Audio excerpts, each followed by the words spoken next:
What's this? So I have a question for Anne. Yes.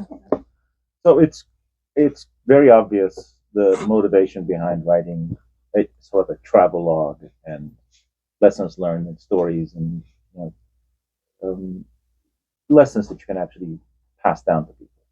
I certainly relate to your story from a personal point of view. So I can certainly understand why you would write a book like that. I want to know what compels you to write fiction. I find that topic to be one of those things that, for me, if I pick a book and I'm reading about some history, if I'm reading something that I can study some topic on, I find it easy to understand, and I find it easy to relate to.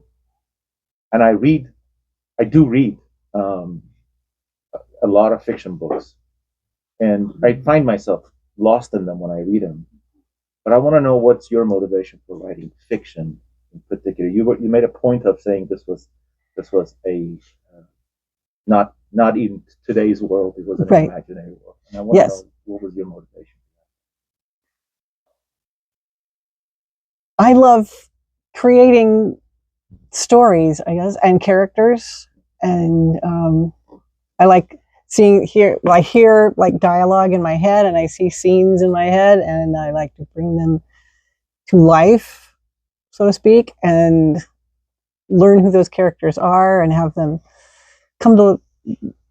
become alive, I guess, in my head and on the page, and interact with other characters I've dreamed up. And I read fiction and watch fiction, so, and I love the way that stories are told.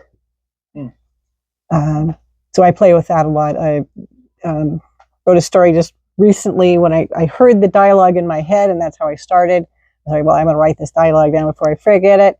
And then I said, well, why don't I just write the whole thing as dialogue?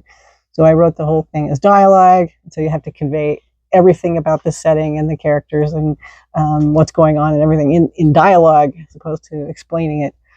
I just like the process of bringing something to life, I guess, that doesn't exist before, I guess is my answer. Yeah. Kind of interesting because it's that way with composers.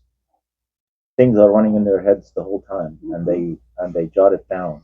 They jot a few notes here and a few notes there, and they get scenes and they develop them into various pieces. So I hadn't realized the similarity between the way your thought process is and some of the more successful composers.